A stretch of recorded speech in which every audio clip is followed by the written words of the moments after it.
बिस्मिल्लाहिर्रहमानिर्रहीम। आज पूरा गिलगित बल्तिस्तान के अवाम अपने हुकूक के लिए सड़कों पर है और गुलबर हुकूमत को और वफाकी हुकूमत को हम वाज़े आज पैगाम दिया है कि हमने ये जो गंदम के कीमतों में इजाफ़ा किया है इसको यकसर मुस्तरद करते हैं और जब तक गंदम के कीमतों में कमी नहीं करेंगे अपने साबिक़ा उस रेट पे वापस नहीं लाएंगे। गिलगित बल्तिस्तान के अवाम सुकून से चैन से इस हुकूमत को बैठने नहीं देंगे। अगर इस हुकूमत ने अपने मुराद और प्रोटोकॉल के लिए ये जो फैसला वापस नहीं लिया तो हम इस दफ़ा इस डमी सेटअप के ख़िलाफ़ तहरीक चलाएंगे और इस हुकूमत को भगाएंगे। सबसे पहले तो आज का जो एहतजाज है ये 3 पॉइंट एजेंडे पर मुश्तमिल है। इसमें जो सरफ़हरिस्त है वो गंदम सब्सिडी का ख़ात्मा है, जिसमें हालिया आप तमाम जानते हैं कि जो सूबाई कैबिनेट की जानिब से एक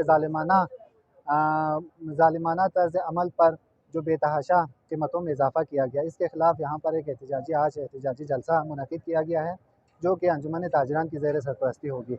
उसके साथ साथ जो हुकूमत की जानिब से ज़ालिमाना टैक्सेस का नफाज और जो रेवेन्यू एक्ट जो गिलगित बाल्तिस्तान पर नाफिज किया गया है, इसके हवाले से अंजुमन ताजरान में शदीद तशवीश पाई गई और पूरे गिलगित बाल्तिस्तान में गंदम इशू को लेकर एक नागहानी सूरत हाल पैदा हो गई। तो इस हवाले से आज के एहतजाजी जो जलसा है बाद इस्तेमाल से जुम्मा शुरू होगा और आवाम से हम जोर दर जोर शिरकत की अपील भी कर रहे हैं। देखिए जी, शुरू में गिलगित बल्तिस्तान के अवाम को मिट्टी तेल पे सब्सिडी दी जाती थी, उसको ख़त्म किया। उसके बाद चीनी पे सब्सिडी थी, उसको ख़त्म कर दिया। उसके बाद नमक पे थी, उसको ख़त्म कर दिया। अब आखिरी एक सब्सिडी गिलगित बल्तिस्तान के अवाम के पास रह गए हैं। दुनिया का उसूल है अगर कोई ख़त्ता मरकज़ से बहुत दूर हो, अच्छा वहाँ पर एक फसली हो तो उसको बाकायदा खाने पीने की चीज़ों पर सब्सिडी दिया जाता है। और गिलगित बल्तिस्तान पाकिस्तान का वाहिद ख़त्ता है जो मरकज़ से बहुत ज़्यादा दूर होने के साथ साथ हमारा इलाका एक फसली इलाका है, जिसकी वजह से रियासत ने उस वक़्त हमारे इलाके के हालात को देखकर हमें सब्सिडी दी है। इस वक़्त अगर हमारे वाहिद एक चीज़ पर सब्सिडी रह गया है, अगर उस पर सब्सिडी ख़त्म की गई तो फिर यहाँ हमारे पास डू एंड डाई के अलावा हमारे पास कोई तीसरा रास्ता नहीं है। पूरे पाकिस्तान के अंदर इस वक्त 200 से 250 अरब रुपये की सब्सिडी दी जा रही है। उससे न रियासत को कोई मसला हो रहा है, न हुकूमत को कोई मसला हो रहे हैं, लेकिन सारे मसाइल जो है गिलगित बल्तिस्तान के अंदर देने वाले 8 और 10 अरब की सब्सिडी से इनको परेशानियाँ हो रही हैं। तो हमारा मुतालबा है खुदारा हमें मुकम्मल तौर पर मुतनाज़ा इलाका डिक्लेयर करें। हमें मुतनाज़ा इलाकों की जो बैनुल-अक़वामी क़वानीन के तहत जो हमारे सब हुकूक़ बनते हैं वह हमें हुकूक़ गिन के दे दें, नहीं तो हमारा जो असम्बली है उसको खुद मुख्तार असम्बली बनाएं। उस खुद मुख्तार असम्बली के ज़रिए हम अपने सूबे को चलाएँगे। आपके पास दाखिली और ख़ारिजी और करंसी के अलावा कोई चीज़ हम यहाँ पर चलने नहीं देंगे। बड़ा अफसोस के साथ कहना पड़ता है गिलगित बल्तिस्तान ये एक मुतनाज़ा खत्ता है। इस खत्ते के लोगों के साथ जो हालांकि 25 अशाए खरदनोश पर सब्सिडीज़ हैं, इन सब्सिडीज़ में सिर्फ हमें एक सब्सिडी दिया गया है जो कि गंदम की।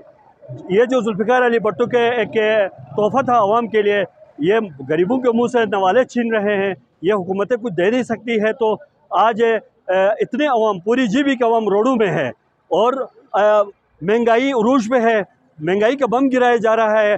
गंदम की सब्सिडी अवाम की बुनियादी हुकूक है, वो इसलिए है क्योंकि ये मुतनाज़ा खित्ता है। इस खित्ते के अवाम के लिए ये एक ही सब्सिडी है। हालांकि इंडिया में आप देखें कि अवाम के लिए 25 अशाए खरदनोश में सब्सिडीज़ हैं। तो मैं हुकूमत वक्त से और वज़ीर-ए-आज़म जो केयर टेकर जो वज़ीर-ए-आज़म है इससे मुताल्लिक़ हैं, इसको हल करें, अवाम को सब्सिडी दें। इस गंदम नहीं बल्कि चीनी में भी दें, आप दालों में दें। पेट्रोल का बम गिराया गया है, अभी देखो पेट्रोल की कीमतें उरूज पर है, डीजल की कीमतें उरूज पर हैं। गंदम की सब्सिडी को बगैर किसी बिना पे चले आप हमें कॉन्स्टिट्यूशनल स्टेटस दे दें, फिर आप ये सब्सिडी को ख़त्म करें।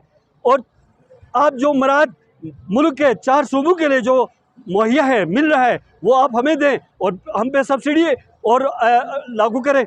अब यहाँ हमें हुकूक कुछ नहीं मिल रहा है और हमारे मुंह से नवाले छीन रहे हैं।